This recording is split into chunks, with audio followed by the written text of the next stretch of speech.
My goal with the new Mega is to make encryption a mainstream product, where the user doesn't even know that it's happening, but it happens.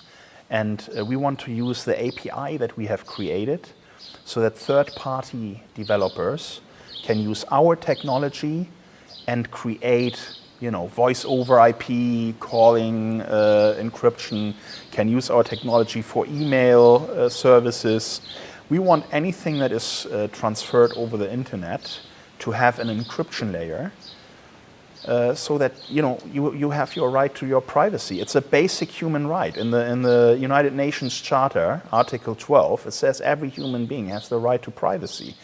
And how is that being respected these days by governments around the world, I mean, in the US, they are basically monitoring every bit of communication, not just individually with a warrant. They just copy everything. They're spending billions on data centers. They're one of the biggest purchasers of hard drives, and you wonder, what do they need all that storage for? I think what changed the most is my understanding of what's really going on in the world today. When you live in your happy bubble and you have everything you desire and you live a great life, you don't think about all the nasty shit that is happening. I have a much better understanding now of how the US government operates and how much spying is actually going on. How much privacy intrusions are the reality today. And from that knowledge, I said, I want to do something about that. I don't want to accept that, and I think nobody should accept that. The kind of invasions in our lives that we are seeing as normal today shouldn't happen. We are very close to George Orwell's vision to become a reality.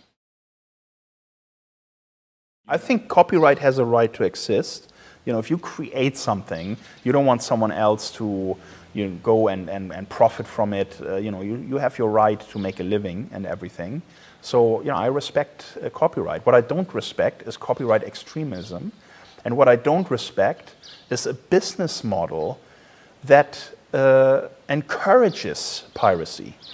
See, Hollywood has a business model where they release their product at different times in different markets. In the age of the internet, you can't do that, because if you release a movie in the US first, and then let's say there's someone in New Zealand who is a fan of that actor or has heard about the movie or has seen the trailer, if people then can't find a way to purchase it, and I would think most people would, they then look for an alternative. Hollywood, these guys have what everybody wants. They have the content that everybody wants. Google has no content, Google is making 40 billion profit a year, I think, based on advertising by linking to stuff. They don't create the stuff that they are linking to. Now imagine if you would create something that has all the content in there, you could make 10 times more money than Google does, because you have the rights to that stuff, and you can create a very valuable internet business. And Hollywood has failed to do that. Hollywood has totally missed the internet opportunity.